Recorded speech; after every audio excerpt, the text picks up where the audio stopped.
"Deputy, that man is impersonating federal law enforcement and trespassing on my neighborhood road." Marlene Pritchard shouted it from behind sunglasses big enough to hide a small conscience.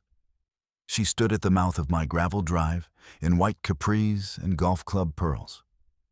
One manicured finger aimed at my son like she was announcing the winner of a game show no one else had agreed to play. Patrol lights bounced red-blue against my barn siding. Dust hung in the afternoon heat. My two grandkids stood frozen on my porch steps, one gripping a popsicle that had melted clear down to his wrist, both watching grown people fight over land they thought was theirs by volume alone. I'm Quinn Thompson, third-generation owner of Thompson Ranch. 50 acres of cattle land, Mesquite Line to the west, Creek Bend to the south, and a deed that was recorded 42 years before Marlene's subdivision had a name, a logo, or a decorative rock at its entrance. The truth in that moment was simple enough to fit on one page at the county clerk's office. We have never signed HOA covenants, never accepted HOA governance, never ceded ownership of our access road. But truth has never been the loudest thing in a confrontation. Theater is, and Marlene loved theater. By the time that deputy stepped out of his cruiser, she had already arranged her scene. Half a dozen subdivision residents idling in golf carts, 3 phones held high recording, and Marlene planted dead center like this was her press conference. She had one of those laminated folders under her arm, the kind she called community enforcement files, like she'd been sworn in by somebody higher than a neighborhood election and a Facebook poll. Eli stood 10 yards behind her, calm as a fence post in a storm, hands visible, jaw set. He'd driven up from the city that morning to spend the weekend with us. Same way he had done for years when we had heavy work. Post replacements, gate hinges, drainage trenching, and whatever my back had stopped pretending it could still do alone.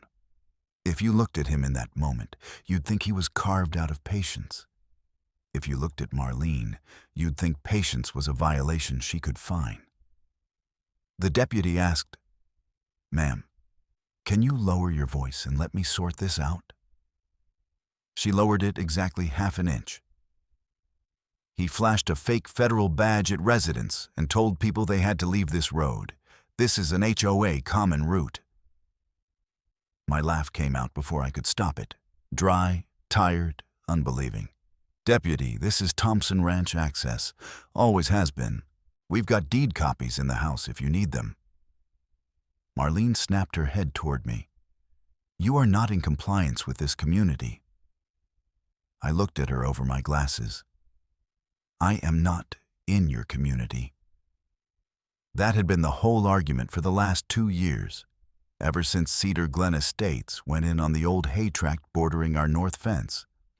The developer had sold country living with curated standards, which apparently translates to retirees in golf visors deciding cattle smell like rebellion. At first, the homeowners waved when they passed. Then they started cutting across our side road to shave 30 seconds off school-run traffic. Then came the tire ruts in wet pasture, then gates left open. Then one near miss with a calf that wandered toward the ditch after someone failed to latch a chain. I put up polite signs. Private ranch road. No through traffic. Those signs lasted about a week before somebody accidentally clipped one with an SUV. Then Marlene got elected HOA president and started introducing herself as if she came with municipal authority. She called meetings hearings. She called neighbors constituents. She called me non-compliant. The first time she came to my porch, she brought a basket of muffins and a packet of HOA bylaws, smiling like a real estate brochure. "We'd love to harmonize your property standards with the subdivision aesthetic," she said. I handed the packet back untouched. "Ma'am, my aesthetic is cows." She didn't laugh. From there, it was letters tucked in our gate. Courtesy reminder. Second notice. Violation opportunity to cure. All printed with legal-sounding headers and zero legal relevance to my land. I answered once in writing, with a copy of our deed and the county plat map, certified mail. Thought maybe fax would do what politeness hadn't. Marlene sent back a one-line response. Rural assumptions do not supersede community governance. That was when I learned she didn't misunderstand boundaries. She rejected them. Still, we kept our heads down. We worked our ranch. We mended what got broken. We didn't attend HOA meetings. We didn't engage in gossip wars. We figured eventually they'd run out of outrage when they realized we weren't playing. Peace in HOA revenge world reads as weakness. And Marlene had decided my family was her final compliance trophy. 3 mornings before the sheriff's scene, Eli rolled in with his toolbox and post driver before sunrise. He hugged me, kissed his kids on the forehead where they were still asleep under cartoon blankets in the guest room, and drank coffee leaning against my kitchen counter while I ran through the list. Cattle guard first, I said. Then north signs. We'll set steel posts this time, not wood. He nodded. I brought the permit packet and county correspondence. If she shows up, we document and stay boring. That was Eli. Practical. Controlled. Never gave people more heat than needed. He worked in investigations, government, paperwork, heavy, always maddeningly careful about what details he could share. I knew enough to know he understood procedure and chain of evidence better than most county attorneys I'd met. I also knew he didn't bluff. By 8:30, he had the old gate lip cut and the new cattle guard seated in compacted gravel. Legal, permitted, inspected path control for livestock and unauthorized vehicle traffic, exactly what the county suggested after repeated cut-through complaints. We set 3 new signs at eye level. No trespassing, private agricultural access, violators subject to prosecution. At 9:15, Marlene arrived in a white SUV with a magnetic placard on the door that said, Cedar Glen HOA President. Like she was law enforcement for hydrangea beds. She didn't greet us. She walked straight to the gate and zip-tied a bright orange paper over our new sign. Across the top, in bold caps, it read, Notice of Community Enforcement. Underneath, unauthorized obstruction of HOA common element. Immediate removal required. Eli stepped toward her, hands open. Ma'am, you cannot post notices on private property. Please step back beyond the fence line. She smirked. Who are you to instruct residents? Authorized representative of the property owner, he said evenly, then showed her a credential wallet just long enough for identification. You need to leave now. She leaned in as if trying to read it and laughed. Cute prop. Then she pivoted for her audience, because yes, there was already an audience. 2 dog walkers, 1 teen on a bike, and a man in a golf shirt pretending to check his mail for 10 straight minutes. Marlene lifted her phone, hit speaker, and said loudly, Sheriff Dispatch, I need immediate response. Armed male on HOA road threatening residents and impersonating federal law enforcement. I felt my stomach drop so hard it hurt. Armed? I said. He has a tool belt. She didn't look at me. She was busy narrating her own heroics into the phone. By the time 2 deputies arrived, the spectacle had multiplied. People came when they saw flashing lights the way crows come when one starts cawing. My grandkids drifted onto the porch because kids always know when adults are lying and somehow still need to see how it ends. The younger deputy asked Eli to keep his hands visible and step aside. Eli complied immediately, gave his ID, gave my name, gave parcel number, gave the same calm answer 5 different ways. I brought out our deed folder and county map tube like I was bringing exhibits to court. Because by then, that is what our driveway had become. Marlene kept injecting herself into every sentence. She's been hostile for months. He blocked emergency ingress. He threatened legal action against neighbors. At one point she said, "Their road is in our amended common area plan." I watched the senior deputy's face flatten in that cop way that means he has heard enough nonsense for one shift. He took my papers. He took Eli's identification. He walked the road line with us and found the old survey pin at the cottonwood stump. Same place my daddy showed me when I was 12 and learning where our north edge kissed what used to be open fields. 10 minutes later, he came back and said, "This appears to be private access under recorded deed." "Ma'am," to Marlene, "this is a civil boundary dispute, not criminal trespass by the owner's representative." Her chin lifted. He flashed a fake badge. The deputy looked at Eli. "Did you identify yourself?" I displayed credential to verify authority to request she leave private land. The deputy nodded once. "Understood." Marlene sputtered. "So you're just allowing intimidation now?" What the deputy said next is the only thing that kept me from exploding. "Ms. Pritchard, if you continue making knowingly false emergency reports, that can become a separate issue. I recommend all parties pursue this through civil channels." Civil channels. That phrase sounds neat on paper. In real life, it means expensive mail, waiting periods, forms, and people like Marlene mistaking delay for victory.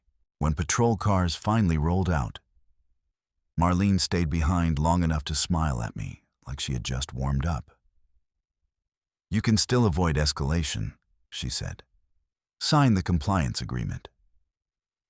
I stared at her orange notice flapping on my gate in the wind and said, "Take your paper off my fence."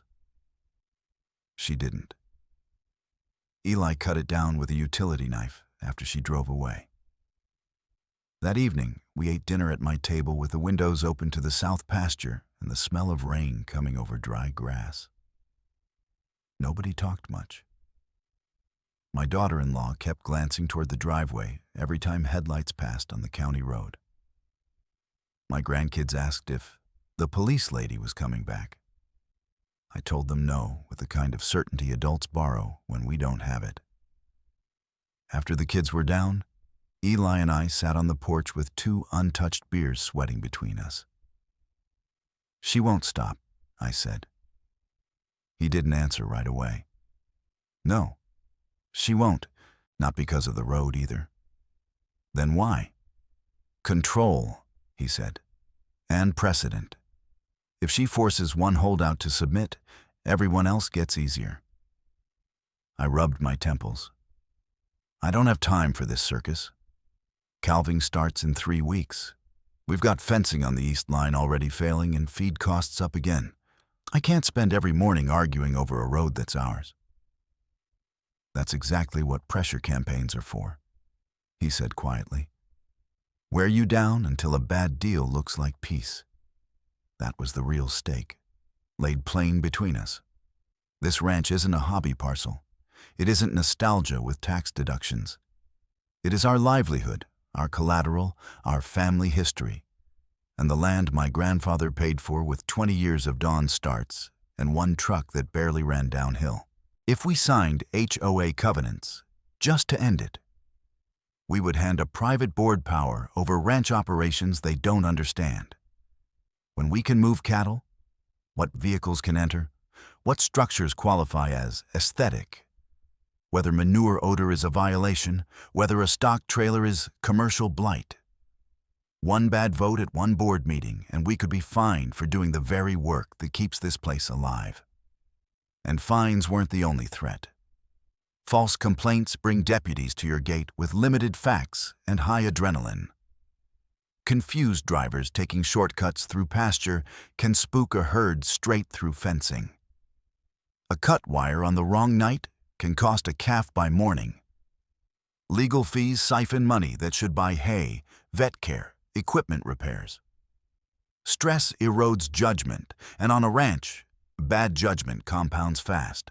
But maybe the deepest stake sat in my grandkids' faces on that porch. The lesson about whether loud liars get to rewrite reality if they keep calling authorities until someone gives up. I wouldn't teach them that lesson. Not on my land. The next morning, I made copies of everything. Deed, plat maps, tax records, easement language, incident report number from the sheriff call, photos of the posted notice, timestamps of Marlene on the property. I started a binder thick enough to stop a door. I sent one more certified letter to the HOA requesting formal mediation and immediate cease of trespass activity. Polite, precise, documented. By noon, a new envelope appeared zip-tied to my gate. Final demand, it said. I stood there in the heat with that paper in my hand, listening to my cattle shift in the shade and a lawn crew buzz somewhere beyond the subdivision wall. And I understood we were past neighbor disagreement. This was a campaign. If Marlene wanted authority theater, she had picked the wrong stage. I didn't know yet how far she'd push. I only knew one thing for certain. We were done absorbing blows and calling it patience.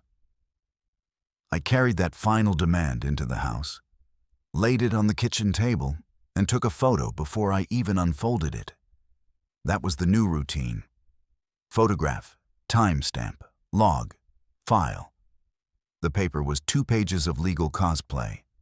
Paragraphs about common element obstruction, unsafe agricultural nuisance, and a demand that we remove the cattle guard within 48 hours or face fines, collections, and all available remedies, including lien action. Lien action. On land they didn't own. I laughed once, sharp and humorless, then called Eli in from the mudroom. He read it standing up, thumb rubbing the edge of the page. They're escalating language on purpose. This is pressure copy. Pressure copy doesn't file liens, I said. No, he said. But people who send pressure copy often try anyway. I went to my desk, pulled out county contact info, and called the clerk's office before I could talk myself into waiting. The woman on records recognized my name by the second sentence. You're the ranch next to Cedar Glen, right? Unfortunately. She sighed in that way county employees sigh when they've already heard too much nonsense, and it's only Tuesday. Mr. Thompson, we can't stop anyone from mailing threats. But if anything gets filed against your parcel, you'll receive official notice. Keep documenting. I'm already building a library. Good, she said. Make it a museum. By sunset, I'd done 3 things. Sent the HOA another certified cease and desist for trespass and fraudulent collection threats. Filed an informational complaint with the county attorney's intake line, and dropped copies of all prior incident materials with the sheriff's records desk so the next responding deputy didn't arrive blind. I kept everything boring. That was the strategy. Marlene did not keep anything boring. 3 days later, we got our first fine statement. $300. Livestock odor. Impacting community enjoyment. $250.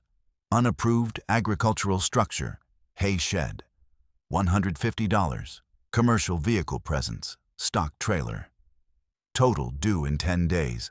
Late fees thereafter. At the bottom, failure to remit may result in lien processing against applicable parcel.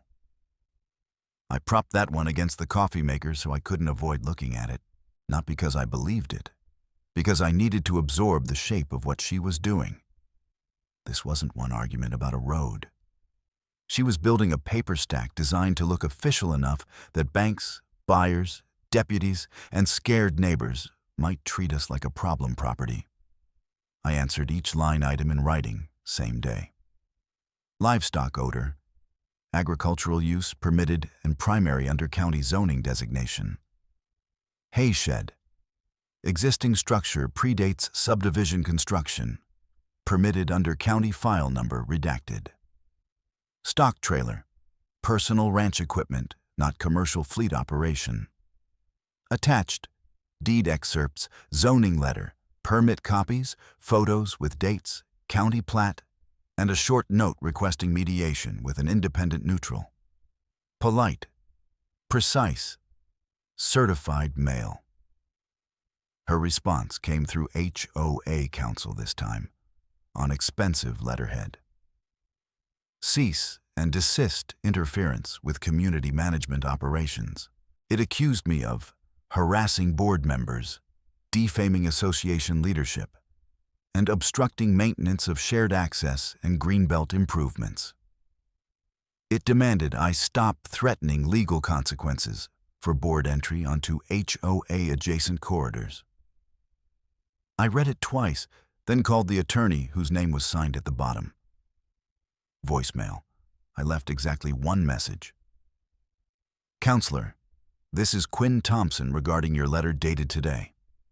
My parcel is not HOA governed, and any entry onto my fenced property is trespass. Please advise your client accordingly. This call is being logged. No theatrics, just record. By the weekend, Marlene had moved the fight online. My daughter-in-law showed me the neighborhood Facebook group on her phone, jaw tight. Cedar Glen Safety Watch. Residents, be alert near North Access. Non-compliant ranch occupants have confronted families and displayed possible fake credentials. Report suspicious behavior immediately. There were 40 comments by dinner. Half were the usual pile-on from people who had never set foot on my land. A few were uncomfortable but quiet. Are we sure that road is HOA?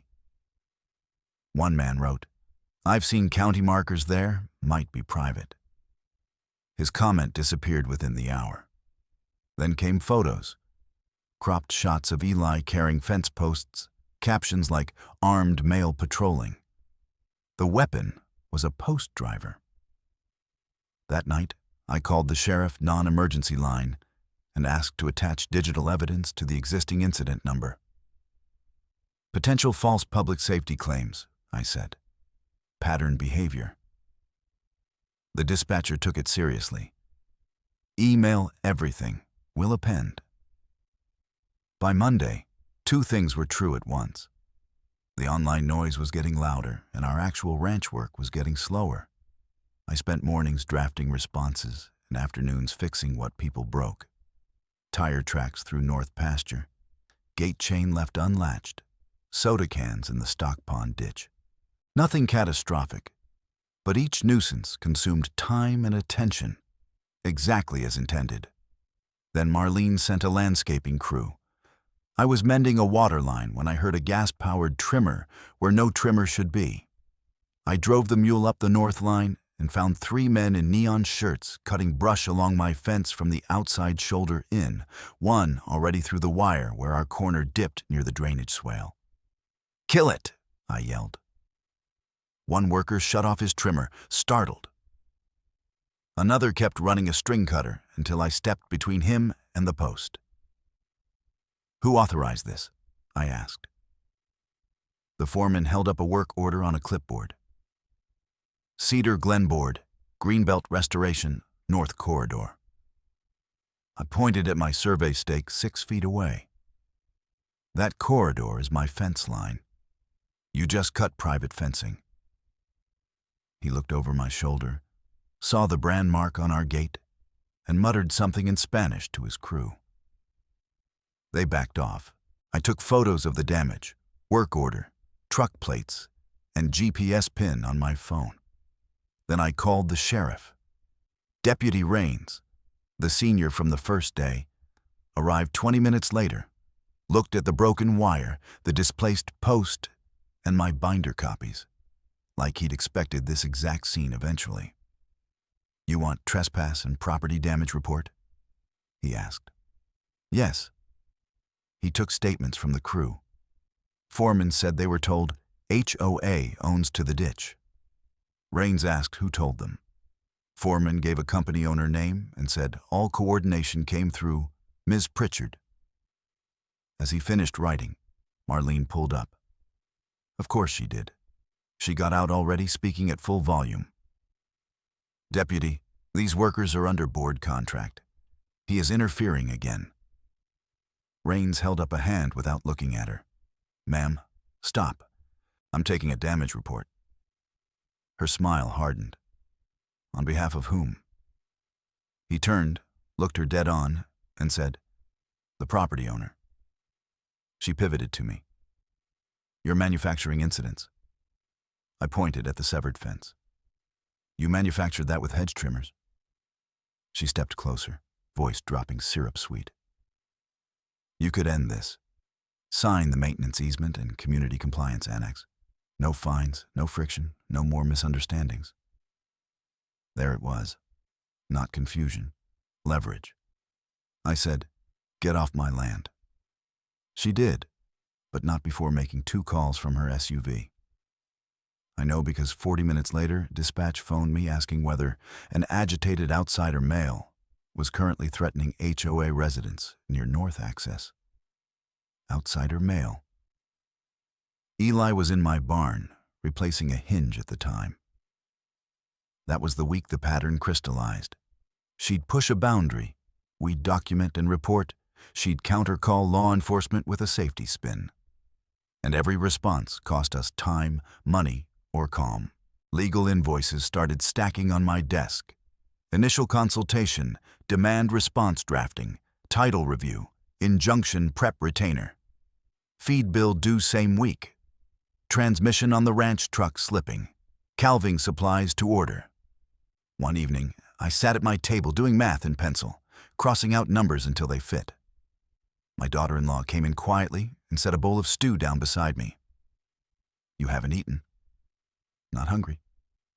She looked at the papers. "Is this bad? I rubbed my eyes. "It's expensive bad. We can cover it for now. But this is what she wants. Bleed us with paperwork and stress." She leaned on the chair opposite me. "The kids heard sirens again today and asked if they're coming for Daddy." That hit harder than any legal letter. I pushed my chair back, stood, and walked out to the porch where dusk was flattening everything into silhouettes. Tank, barn, mesquite, fence line. This land had weathered droughts, flood years, market crashes, and one wildfire that took our south pasture down to charcoal and prayers. It would weather Marlene too. But weathering had a cost unless I changed strategy. Up to then, I had been proving she was wrong. I needed to prove she was doing it on purpose. The next morning, I called a licensed surveyor named Thomas Velez, recommended by a rancher friend 2 counties over. He came out with a tripod, old-school patience, and the kind of skepticism I trust in people who measure land for a living. "Show me where the headache starts," he said. I walked him north. He found our original monument pins, cross-checked bearings, then requested copies of the HOA amendment packet Marlene kept citing in letters, specifically the exhibit map that supposedly folded our access corridor into common operational route. I already had a photocopy from one of her notices. Thomas unfolded it on his truck tailgate, squinted, and let out a low whistle. "This map's been redrafted from a prior plat," he said.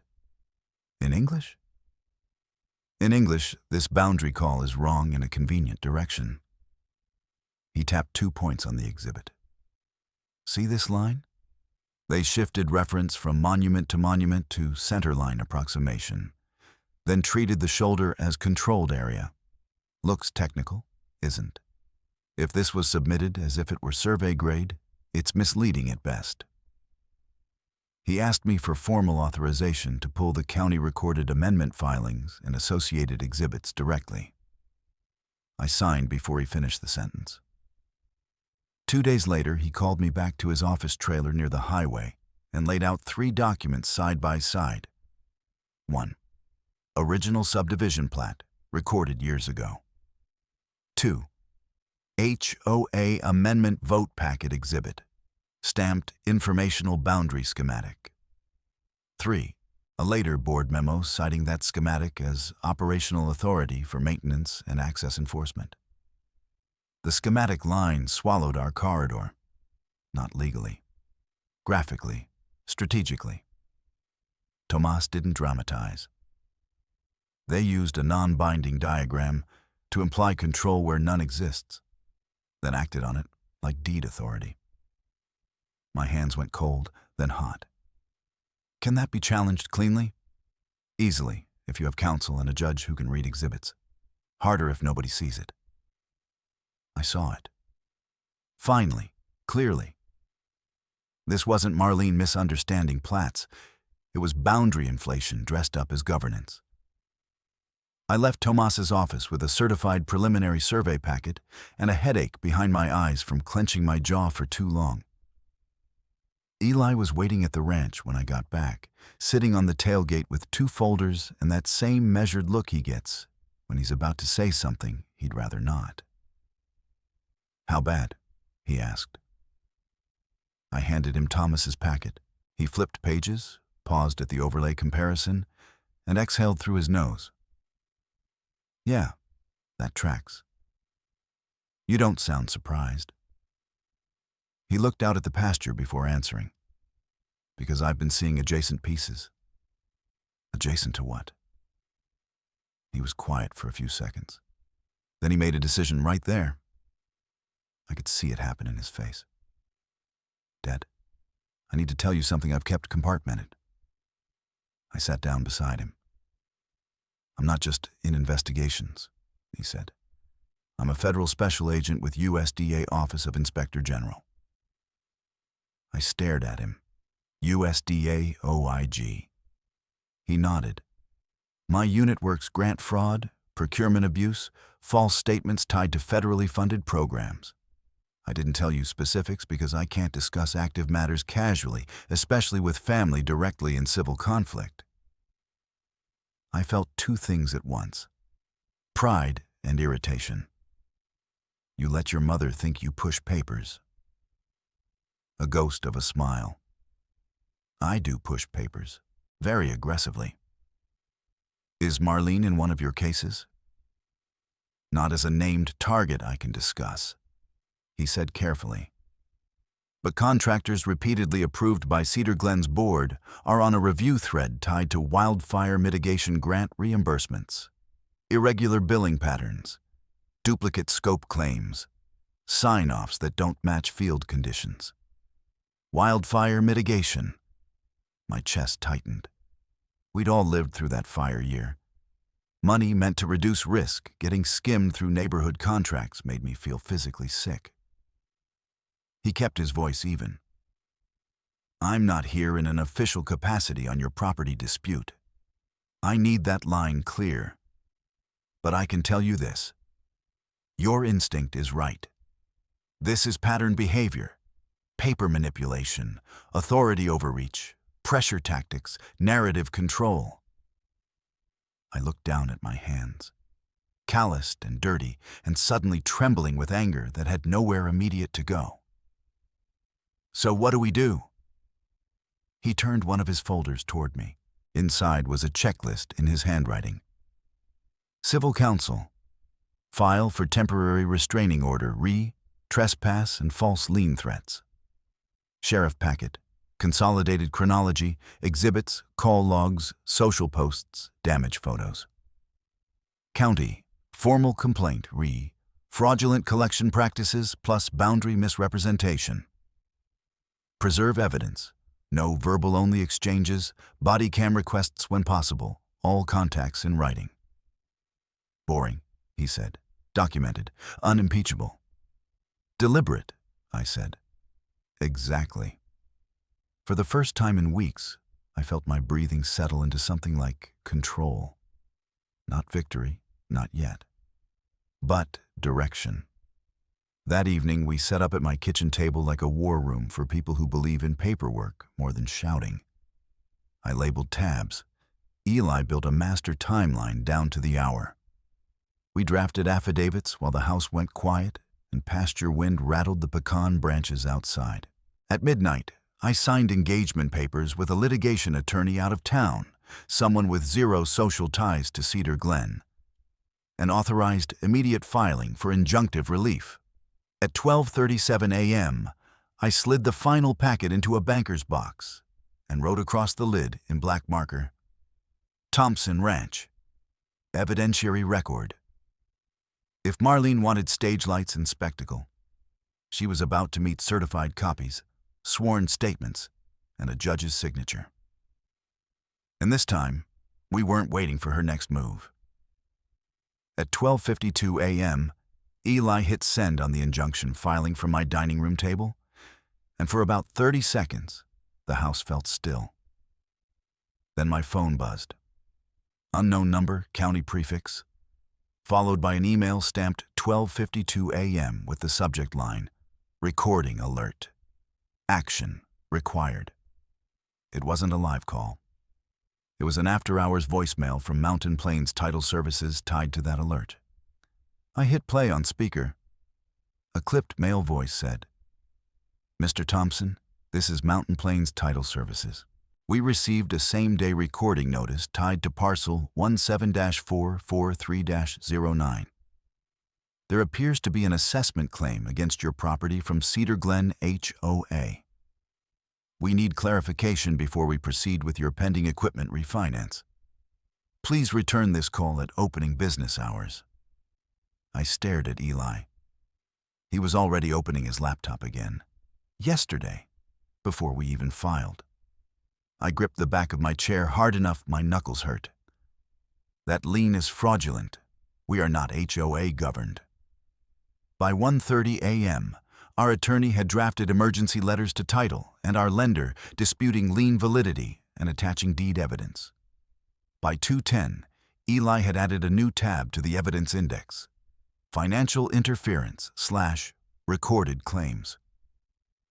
At 8:02 a.m., right when Mountain Plains opened, I called back on speaker. Quinn Thompson. Same clipped male voice. Mr. Thompson, thank you for returning the call. We received a same-day recording notice tied to parcel 17-443-09. There appears to be an assessment claim against your property from Cedar Glen HOA. We need clarification before we proceed with your pending equipment refinance. What assessment claim? I said, though I knew. Document type reads, Notice of Assessment and Intent to Perfect Lien. Recorded at 4:38 p.m. yesterday. Understood, sir. But a recorded cloud on title triggers internal hold. Please send legal documentation disputing authority. By morning, Eli said, leaning toward the phone. You'll have counsel correspondence by morning. The man gave us a case email and hung up. No shouting, no dramatic music. Just a normal business call that told me exactly how Marlene planned to win this. Not by proving she owned our road, but by poisoning every process around us until we couldn't function. At 6:15, before sunrise, I was in the barn loading feed tubs when my supplier texted, Morning, Quinn. Got notice your parcel has active legal encumbrance. Company policy says cash only until cleared. Sorry. Cash only on calving month inventory might as well be a tourniquet on the ranch's throat. I called him anyway. Ray, you've known me 20 years. I know, he said, sounding miserable. I hate this. But insurance and credit line audits are breathing down us. Clear title flag, we go back to terms. I hung up, walked to the tack room, and sat on an overturned bucket in the dark for a full minute, trying not to put my fist through the wall. If Marlene succeeded, we'd lose more than a road. We'd lose operating flexibility, lender confidence, maybe eventually the ranch itself under stacked pressure. Legal fees, cash flow squeeze, and public smear enough to make us look radioactive to anyone with paperwork authority. That afternoon, she pressed harder. A process server pulled into my driveway in a sedan and handed me a packet titled Notice of Hearing, HOA Enforcement Compliance. They'd set an internal board hearing for Thursday evening, to finalize penalties and authorize remedial access restoration. Remedial access restoration. New words for cutting my fence again. I called our attorney from the porch while reading line by line. Can they do anything with this? They can vote on whatever fantasy they like internally, she said. What matters is whether third parties treat it as real. We counter with court order and county confirmation. Keep documenting. Then she added, Quinn, if they've already recorded lien paper, expect a public spectacle soon. These actors escalate when they sense legal containment. She was right. By dinner, a printed flyer was circulating in Cedar Glen. Community Safety Action. Saturday 9 a.m. Board led North Access Reclamation. Law enforcement standby requested. It had Marlene's signature block at the bottom, like a mayoral proclamation. Thursday morning, our first blow landed before coffee. Court clerk called. Your ex parte TRO request has deficiencies. Judge requests in-person clarification regarding immediate irreparable harm and notice efforts. I wrote every word down and repeated it to make sure I heard right. Does that mean denied? Not denied, she said. Not granted yet. Earliest review slot is tomorrow, 4:15 p.m. Tomorrow, Friday at 4:15. For a Saturday event she'd already advertised.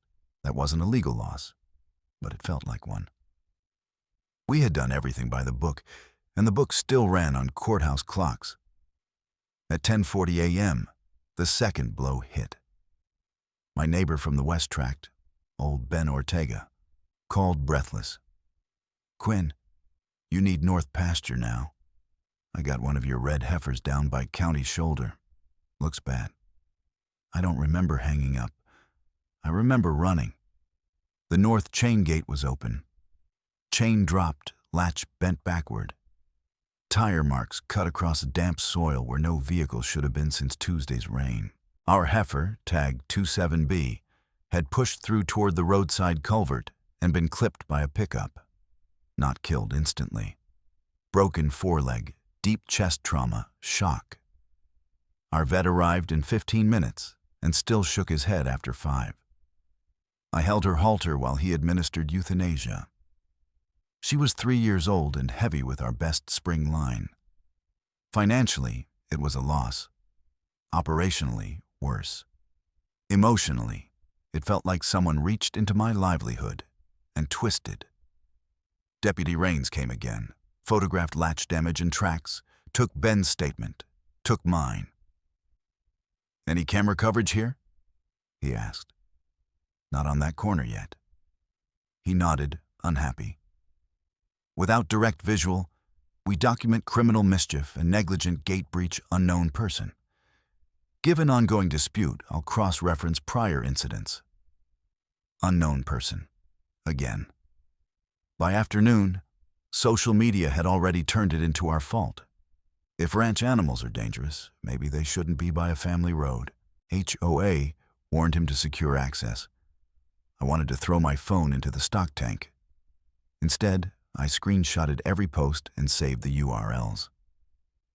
At 6 p.m., I went to the HOA hearing anyway, against every instinct, because our attorney said presence mattered for record.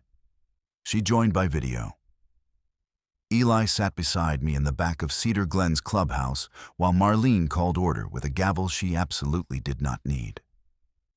She read violation totals like she was announcing auction bids. $4,850 in cumulative fines.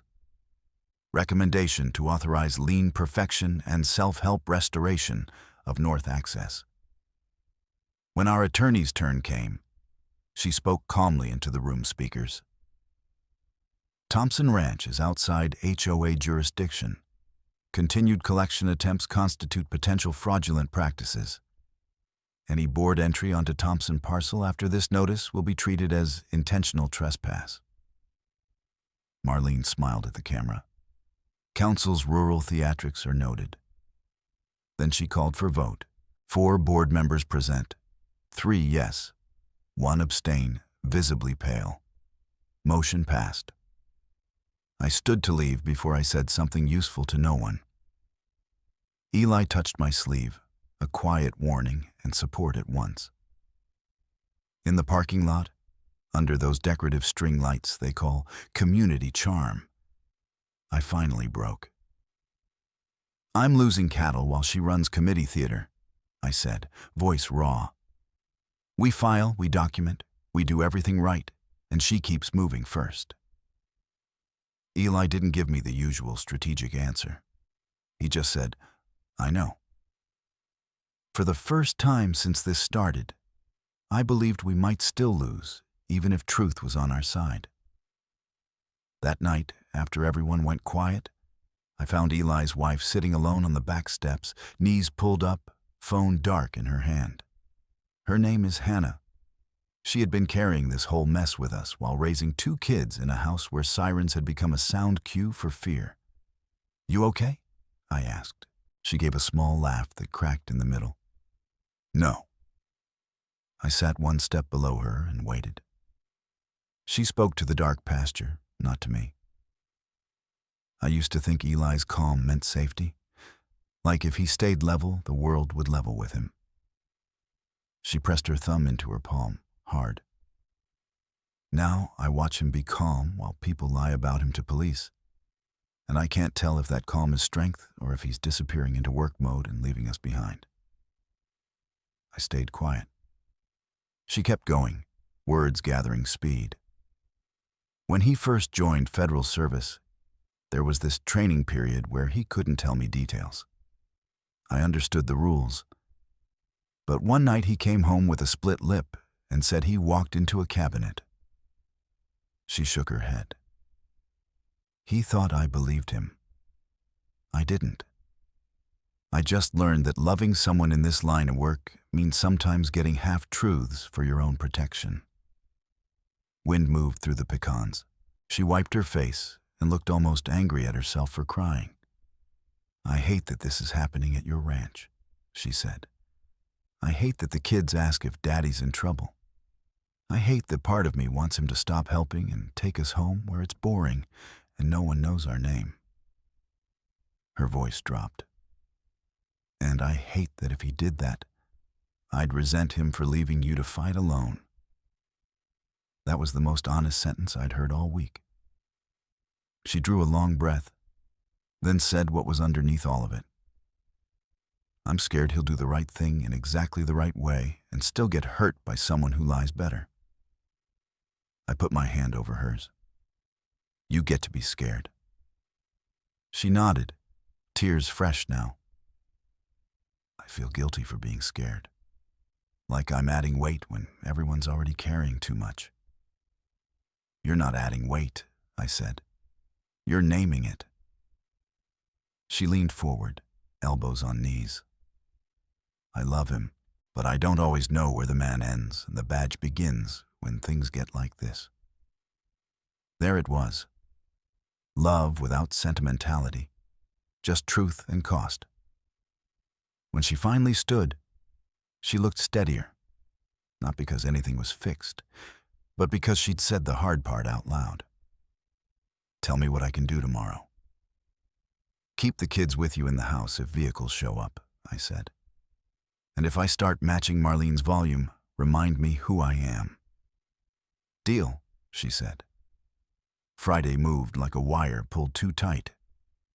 At 9:20 a.m., our attorney filed supplemental affidavits: dead livestock loss, gate damage photos, lien recording copy, HOA vote minutes, and Thomas's certified overlay showing the inflated corridor claim. At noon, sheriff records confirmed they'd flagged Marlene's prior calls for pattern review, but could not preemptively block a civil standby request, if filed, for peacekeeping. In plain terms, deputies might still show up Saturday if she invited them into her theater. At 2:05 p.m., a tow company truck rolled slowly past our gate, paused, and took photos. Didn't enter, just documented. At 3:11, my phone pinged with a mass email forwarded by a sympathetic Cedar Glen resident. From Marlene Pritchard, HOA President. Subject: North Access Reclamation Logistics deputies requested for standby. Contracted tow and barriers arriving 8:45 a.m. Saturday. Board asserts full rights under amended community boundary exhibit. Residents welcome to observe from designated safe zone. Designated safe zone. She was planning an audience again. At 4:15, Eli and I sat in the courthouse hallway outside Judge Harrow's chambers while our attorney argued urgency. Through the door's muffled wood, I could hear the cadence of legal language.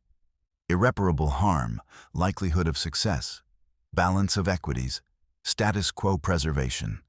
At 5:02, the clerk came out with a thin stack and said, "Judge is reviewing. You'll be notified tonight if order is signed." Tonight, if. Courthouse closed behind us at 5:30. Sunset burned orange over the highway as we drove home in silence, each of us running worst-case math in our own head. If no order by morning, Marlene would arrive with cameras, tow truck, and deputies to reclaim land she never owned. If we physically blocked, we'd risk the exact confrontation she wanted. If we stepped aside, she'd breach the fence line again and claim practical control. At 7:48 p.m., Deputy Raines called me directly. "Mr. Thompson, giving you courtesy notice. We received a civil standby request for your address tomorrow at 0900 tied to HOA access enforcement claims. I can't adjudicate title roadside. If you have court orders, have hard copies ready." My throat went dry. "Understood." I hung up and looked out toward the gate, where darkness had swallowed everything but the reflector posts. Inside, Hannah was getting the kids bathed early in case morning turned loud. Eli was at the table rechecking document tabs for the 10th time. My banker's box sat open like a toolbox for a different kind of storm. At 8:26, no call from the clerk. At 8:41, still nothing. Wind rose out of the south, rattling the porch screen in short, nervous bursts. I set the deed binder on the counter, lined up 3 printed survey copies, and waited for a phone that might not ring before sunrise. At 8:57 p.m., the phone finally rang. I snatched it up before second ring. Thompson. "Mr. Thompson, clerk's office. Judge Harrow signed your temporary restraining order at 8:46. We've emailed certified copy and stamped service packet, effective immediately." For a second, I couldn't speak. I just looked at Eli across the table. He was already reading my face. "Got it?" he asked. I nodded once, hard. The clerk kept talking. "You must serve opposing party and have order available on site if contact occurs." "We will," I said. "Thank you." When I hung up, nobody cheered. We were too tired for that. Eli printed 3 copies. I slid one into a clear sleeve with the survey overlay and deed page behind it, like I was holstering a sidearm. At 10:12 p.m., I texted Deputy Raines. "Court order signed. Hard copies ready for morning." At 5:40 a.m., I was at the gate with coffee gone cold in my hand and the TRO folder tucked under my arm. By 8:43, the first SUV rolled up. By 8:51, there were 12. Marlene arrived at 8:55 in a cream blazer like she was hosting ribbon cutting.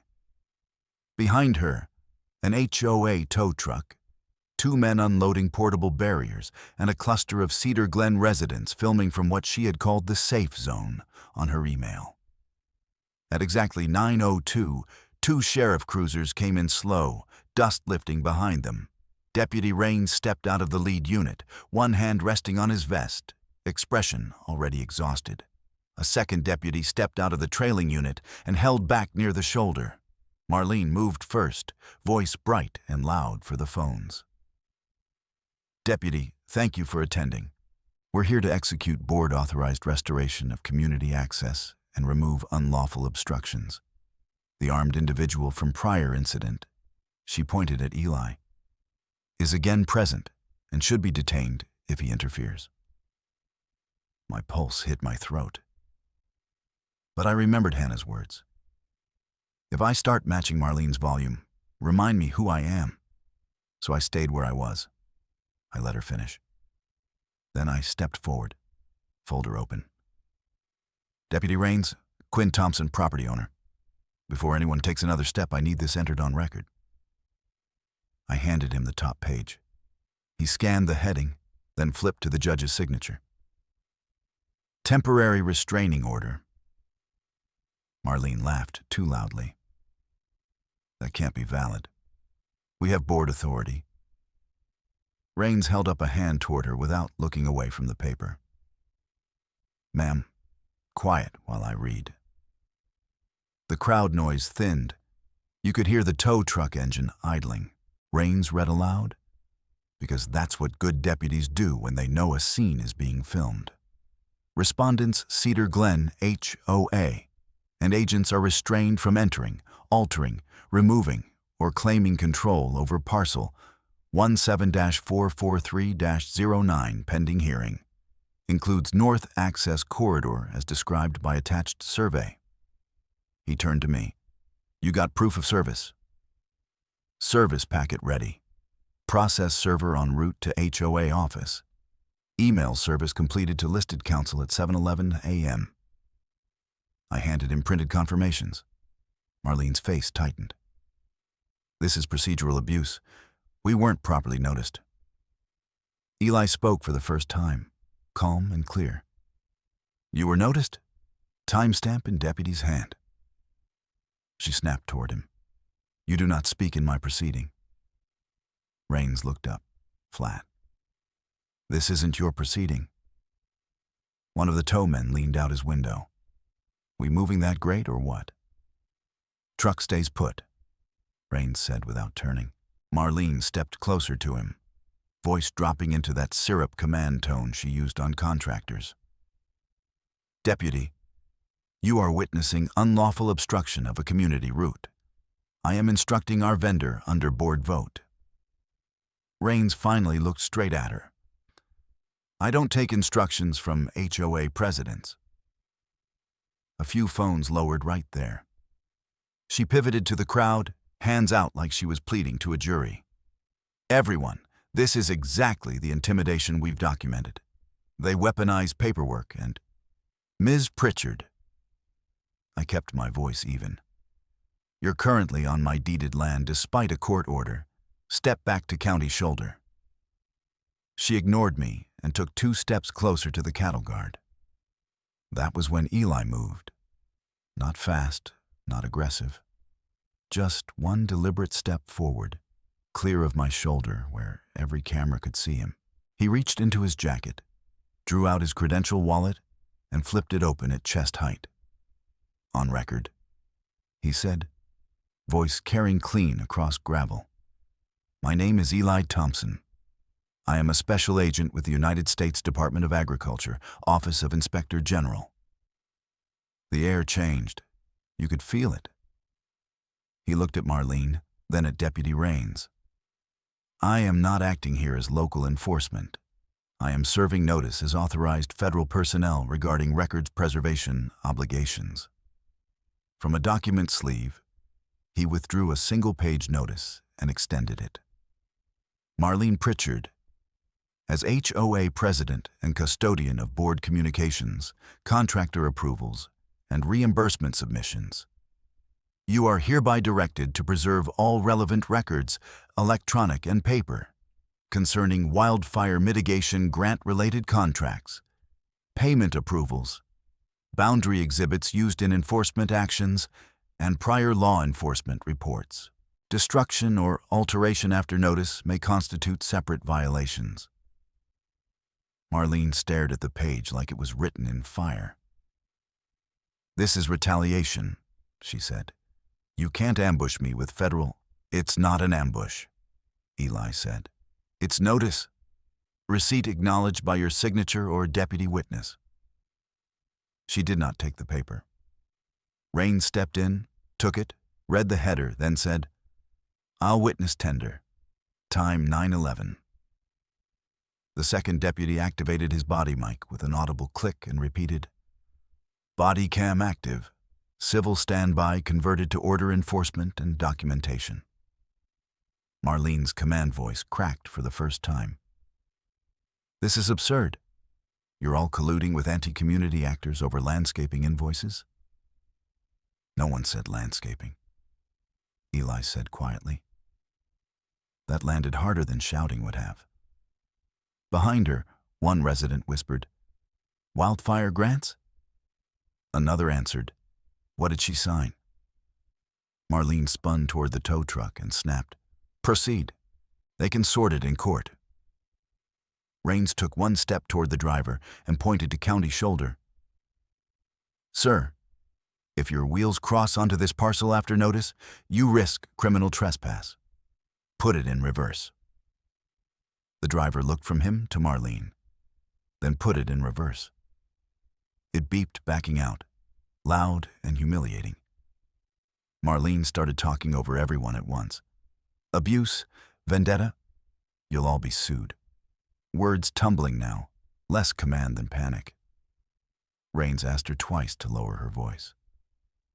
On the third time, he said, "Ma'am, continued disruptive behavior after warning may result in citation." She froze, then snapped her sunglasses off like she needed a new prop. Her eyes were sharp, furious, and suddenly unsure. I held her gaze and said, clear enough for every camera, "You don't govern this ranch. You never did." For once, she had no line ready. She got in her SUV so hard the door bounced. As she peeled away, gravel sprayed, and somebody in the crowd muttered, "She's done." I didn't answer. I just exhaled for what felt like the first time in a month. She wasn't done. By 11:30 a.m., edited clips were already online. Me holding papers with captions about weaponized courts, Eli's badge frame frozen under fake federal intimidation, and a post from Marlene claiming she was targeted by corrupt local actors to conceal ranch safety violations. At 12:10, our attorney called. She just filed emergency motion to dissolve TRO and alleges ex parte fraud by omission. On what basis? Her basis appears to be confidence. By 2 p.m., she had her attorney file a supplemental declaration attaching the same inflated HOA exhibit Thomas had already debunked. She also submitted an affidavit claiming the sheriff endorsed HOA access rights on scene. Raines did not appreciate being volunteered. Monday morning, we were in Judge Harrow's courtroom for the TRO challenge and preliminary injunction hearing. I wore my only suit, still smelled faintly like feed room no matter what I did. Marlene sat at petitioner table in pearls again, chin up, legal pad full of underlines. When called, she testified like she was reading campaign copy. Our board acted in good faith for community safety. Mr. Thompson has been hostile and obstructive. We relied on our amendment map and advice of counsel. Our attorney stood for cross. Miss Pritchard, Exhibit B. You represented this as a boundary authority map? Yes. Is Exhibit B a licensed survey? It is an official community map. That was not my question. Is it a licensed survey? She hesitated. No, but... Thank you. You filed collections and lien notices based on this non-survey, correct? We filed based on governance rights. Over a parcel you knew was deeded outside your declaration? I did not know that. Our attorney held up a certified letter I'd mailed 8 months prior with deed and plat attached, signed for by Marlene. This is your signature on receipt? Marlene looked at it and said, I received many documents. Judge Harrow cut in. Answer yes or no? Yes. Next came Deputy Raines, subpoenaed with body cam extracts. He testified cleanly. He had repeatedly advised this was civil, had never endorsed HOA ownership, and had warned against false reports. Then Thomas testified with overlays on a screen big enough nobody could hide behind jargon. He walked monument points, legal descriptions, and the precise directional shift in Marlene's exhibit. It visually expands HOA operational assumption into non-HOA land, he said. Not legally valid. Marlene's attorney tried to muddy with technicalities. Tomas swatted each one calmly. When my turn came, I spoke plain. My family never asked to run anyone else's neighborhood. We asked to be left on our own land. Every time we provided proof, Ms. Pritchard escalated. Fines, false claims, crews cutting fence, recorded encumbrance interfering with ranch financing. We seek one thing: enforce boundaries by law so this stops. Judge Harrow recessed 30 minutes, longest 30 of my life. When she returned, she didn't waste words. TRO is extended to preliminary injunction. Cedar Glen, HOA, and Ms. Pritchard are enjoined from enforcement actions against Thompson parcel pending final adjudication. Recorded assessment notice is likely void on jurisdictional grounds. Court orders immediate release filing within 48 hours. Matter referred to county attorney for review of potential false filing and collection practices. Marlene stood before anyone dismissed. Your Honor, this is outrageous. I have served this community. Judge Harrow looked over her glasses. Sit down, Miss Pritchard, unless you wish your next words to be heard in contempt. She sat. Outside the courtroom, she tried one last pivot, turned to cameras and said, "This is temporary. We will prevail for homeowners." But half the homeowners there wouldn't meet her eye anymore. 2 days later, Cedar Glen held an emergency board meeting, packed wall to wall. I went because our attorney said local eyes mattered. A retired teacher from Lot 14 stood at the mic first. Did you or did you not expose us to legal liability by filing claims on land we don't own? Marlene gave her usual speech about leadership under pressure. Then a young couple asked why wildfire mitigation contractors were paid twice on overlapping invoices. Marlene called it clerical complexity. Then the board treasurer, quiet man, accountant type, stood and said into the microphone, voice shaking, "For the record, I requested independent review 3 times and was denied by President Pritchard." The room went dead silent. Motion to remove her was introduced from the floor under HOA bylaws. She argued procedure for 10 minutes. Vote was still taken. 67 for removal, 11 against.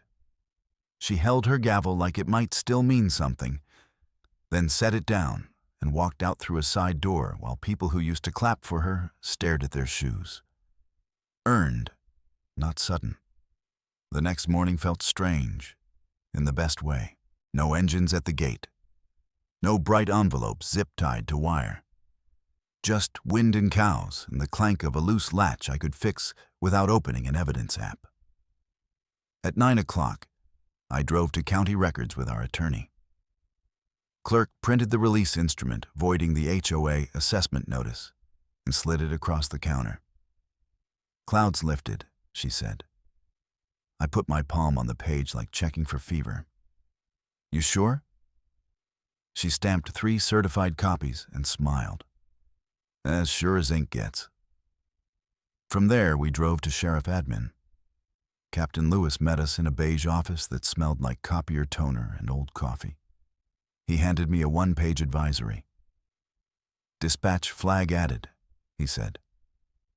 Future calls from Ms. Pritchard's listed address regarding your parcel will note prior false report concerns and require supervisor review before emergency escalation unless independent threat info exists. I read it twice. Not immunity. Nothing like that. Just context, finally. Thank you, I said. He nodded toward my binder. You did this right, Mr. Thompson. Most people either explode or disappear. You documented. On the way home, I detoured to the north corner where we lost 27B. I stood by the repaired gate, fingers on new steel latch, and let the quiet settle in my chest where adrenaline had lived too long. I didn't forgive anyone out there. I just acknowledged the cost. When I got back, Hannah was on the porch with both kids coloring at the table. She looked up before I said anything. Well, I held up the certified release. She closed her eyes, breathed out, and smiled for real. That evening, after the kids were asleep, I found Eli in the barn aisle checking mineral bags he'd already checked twice. Work is where he hides when feelings crowd him. Hannah's out back, I said. She needs you, not your inventory math. He gave me a tired half-smile. Yes, sir. I left them the porch and went inside. Through the kitchen window, I could see them in silhouette beneath the string light. Hannah wrapped in a sweatshirt, Eli leaning on the rail. I couldn't hear everything, but later he told me enough, and some parts I heard clear when the wind shifted. She started first. I've been angry at you. I know, he said. I needed you to say that without briefing me. A pause. Then Eli, voice rougher than I'd ever heard it. I thought if I stayed controlled, I could keep everyone safe. But I used control like distance. I gave you procedures when you needed me. She looked down at her hands. I needed honesty. Even if the honest answer was, I'm scared too. I was scared, he said immediately. I am scared. Not of Marlene, exactly. Of making one wrong move that drags you and the kids into my work world in a way I can't pull back. Of failing dad. Of you deciding this life is too much and being right. Hannah's shoulders dropped like she'd been carrying those words for months. I don't need zero risk. I need zero pretending. He nodded. Okay, then no pretending. I love you more than this badge. I love this family more than being the guy who can handle everything. If I ever start using silence as protection again, call me on it in real time. She gave a wet laugh. You're giving me permission to fight dirty. I'm giving you standing orders. She stepped closer. I don't want standing orders. I want partnership. You have it, he said. Fully. If a case limitation means I can't share detail, I will still share impact. I will not disappear behind can't discuss. And after this, I'm taking the transfer delay I kept avoiding. Fewer field hours, more home. She blinked. You'd do that? I should have done it when the kids started recognizing sirens, he said. I kept telling myself I had to be useful everywhere. Turns out useful starts here. Hannah put both hands on his face. I'm not asking you to be less of who you are. He covered her wrists gently. I know. I'm asking myself to be more of it at home. They stood there a long moment, foreheads touching, the kind of silence that means a decision is landed. Then she said, Okay, then here's mine. I'm done pretending I can white-knuckle this alone. I want us in counseling, before the next crisis, not after. Done, he said. I'll schedule it tomorrow. And family check-ins every Sunday, no phones. He smiled. Even football Sundays? Especially football Sundays. Cruel, he said, and she laughed through tears. He kissed her, slow, steady, not dramatic, and something in both of them unclenched. Not a movie ending. Better. An agreement made out loud. When they came inside later, Hannah squeezed my shoulder in passing. Eli caught my eye and just nodded. Message received. 10 days after the hearing, we sat in Mediation Conference Room B with Cedar Glen's interim board and their insurers' counsel. Fluorescent lights, bad coffee, everyone suddenly polite now that numbers were involved. Our attorney presented damages, fence repair invoices, livestock loss documentation, legal fees tied to wrongful enforcement, and recorded claim interference. They pushed back on the heifer. We pushed back harder with vet statement, deputy report, and gate photos. By 4:30 p.m., settlement terms were on paper. Full withdrawal and voiding of all fines, payment for documented fence and property damage, contribution to legal costs, written non-interference covenant, and board resolution acknowledging Thompson Ranch is outside HOA jurisdiction. I signed where my attorney tapped. So did their interim president, a red-faced dentist who looked like he wanted to retire from volunteer governance immediately. Outside, as we waited for copies, he said quietly, "Mr. Thompson, for what it's worth, some of us didn't know how far she'd gone." I believed him enough to nod. Federal folks moved on their own track.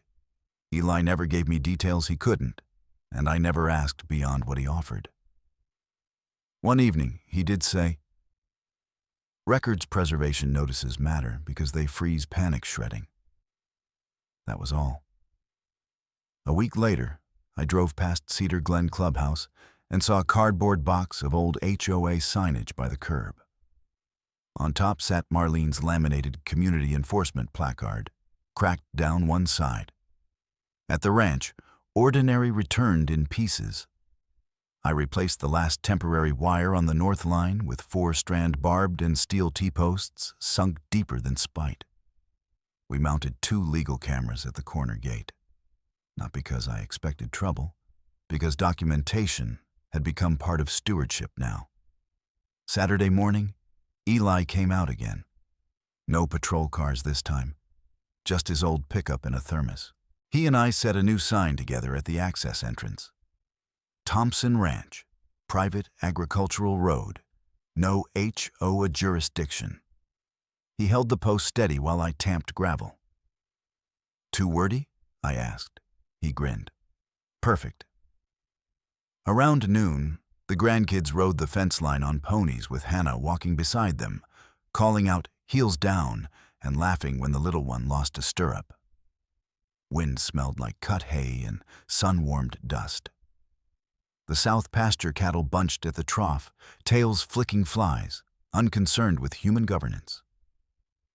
A sheriff cruiser rolled past on the county road, slowed, and kept going. No lights, no drama. I stood at the gate and watched the dust settle where so much noise had been. Months ago, this same stretch held flashing red-blue, phones in the air, and a woman in pearls declaring my son a fraud on my own land. Today it held hoof prints, tire ruts from feed delivery, and kids arguing about whose turn it was to open the latch. That was the correction I wanted all along, not chaos, not revenge for revenge's sake. Just truth with paperwork, boundaries with teeth, and a quiet driveway that belonged, legally, finally, unmistakably, to us.